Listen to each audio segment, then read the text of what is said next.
So this baby duck was stuck out here in this current and it couldn't get out. There was a whole bunch of them. So I got a net. It took a while, but we were able to catch him. Can you grab my bag there, somebody? And then where's the mama duck at? Over there. It's on the other side. It's on the other side. He's getting out.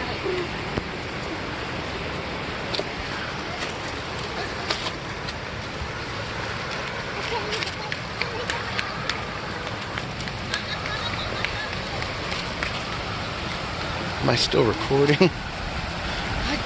It's so dark I shouldn't even be wearing sunglasses, but I want to record this, so I got a camera in them that's on.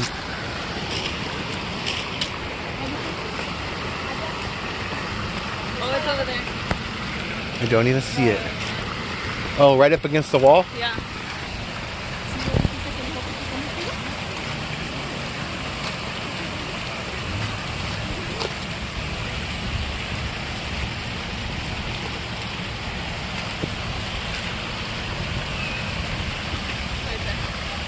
Hopefully it has enough sense not to do it again. With the mama's there though, no? Yeah, right here is good? Oh, this is the mama, okay. Oh, yeah, that's the mom. Oh my God. Cool. After I came Did my good deed for the day. Yeah. This guy's been here forever. It's just a huge boulder that sticks out of the road. You can tell some people have done some mining in here. And somebody thought, man, that looks like a shark, so let's paint it to look like a shark. And sure enough, that's exactly what they did.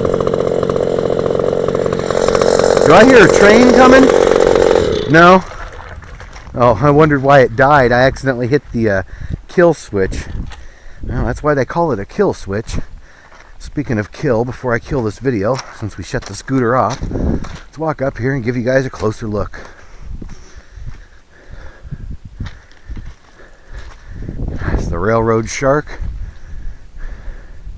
That is a big boulder right there. People pulled some good gold, I can already tell you.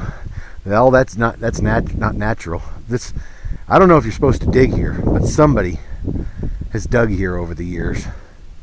All these rocks, they're all sort of rounded because they were water washed at one time, many years ago. And of course the gold likes to collect under boulders and in tree roots and on bedrock and the places where it can get trapped. You know, it is heavier than everything else. I guess we're out of here. It's starting to get windy, which ruins the video.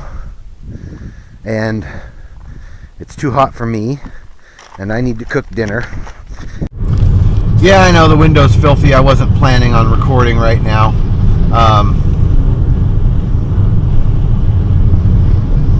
I know it sounds cliche, but the old saying, you know, live like it's your last day, that really should be more people's philosophy. I was sitting at home. It's crappie season. They're spawning right now, they're biting right now, and I know this. I was out yesterday, I didn't catch anything. I didn't bring my waders either though. Couldn't really get out there where they were at. They're still a little deep. Not too deep, like, you know, 5-6 foot of water, maybe 7-8 at the most. But from where I was at, I couldn't quite cast out that far. Anyways, sitting at home, doing nothing.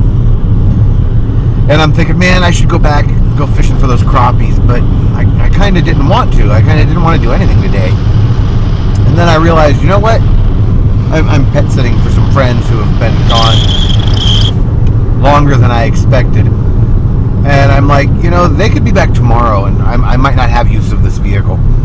And the place I want to go is not really I could get my motorhome there, but you're not allowed to stay there overnight. And I hate to take my motorhome down any long dirt road like that if I'm not going to stay the night or, you know, a week. Make it worth it. So I said, you know what, screw it, this might be my last chance to go out here and fish for these crappies, so I'm going to go out here and catch me one today. And it's the same kind of thing, you know. Okay, it's not the end of the world, but possibly the end of, you know, my access to a little cheap gas vehicle that I can bounce around and fish with.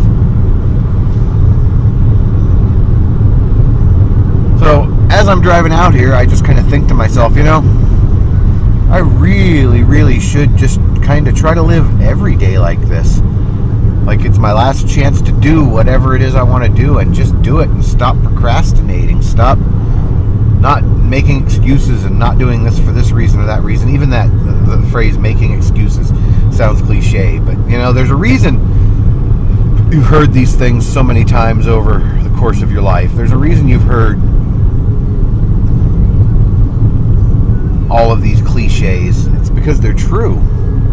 You hear them so many times, you get numb to them eventually. You know, live like it's your last day on earth. If I wasn't so thinking about fishing in the back of my brain, I could probably come up with a lot more cliches. And I'm sure you could think of a few right now off the top of your head. But like I said, there's a reason we keep hearing those things, and that reason is because there's a lot of truth to it. Okay, I'm shutting these off and saving some memory and battery on these glasses because I have a feeling I'm going to catch fish today. Finally, my first crappie out of Lake Isabella.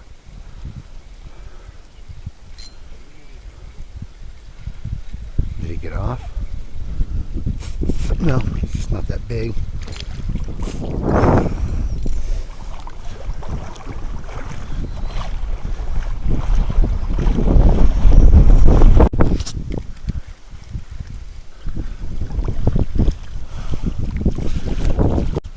And a number 3.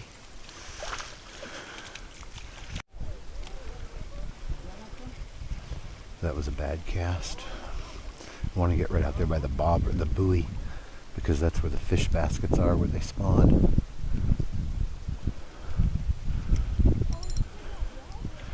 I guess these guys over here are done for the day. So that tells Jimmy it's time to slide on over into his spot and try this from the other angle.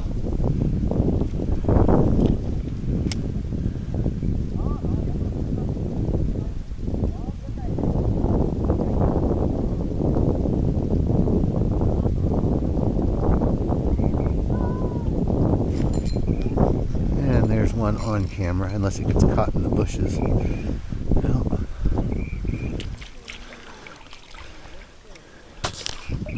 that's at least 2.5 pounds. Yeah, 2.5. That's a nice one. Wow. Wow. This one's actually big enough to keep. I just threw the other one back, but that one's big enough to keep. Now let's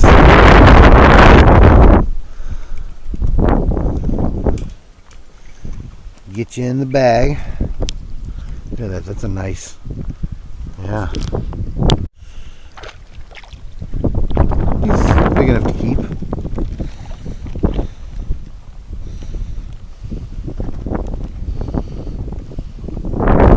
I've only got one jig left though. I don't want to lose it. Let's remove this carefully. And another one. I lost count. Okay. Let's see if this basket will put out again. Right away. As soon as we drop it in the water. Wow. Nice.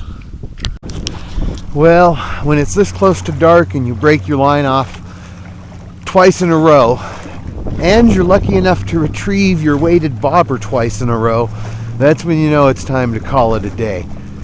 Apparently I'm not the only one thinking this, because that guy's leaving and that guy's leaving.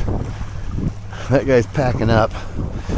I'm sure I could catch a few more. I was here later than this last time, and they bit right up until dark. I've got a few more in my bag here. A whole bunch in the bucket.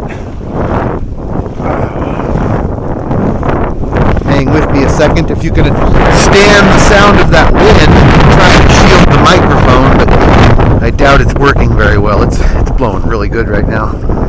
The only nice thing about the wind blowing so hard is it'll dry my waders out faster.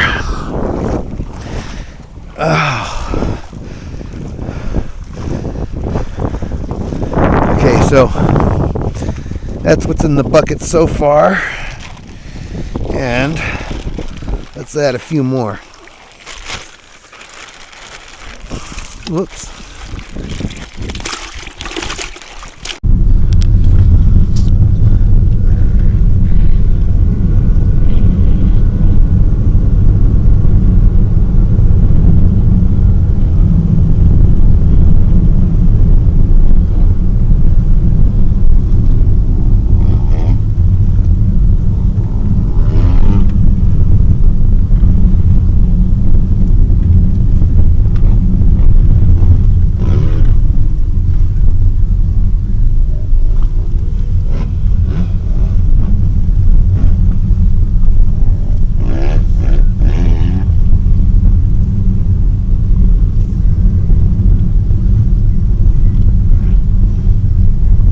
I'm gonna have to get me a dirt bike.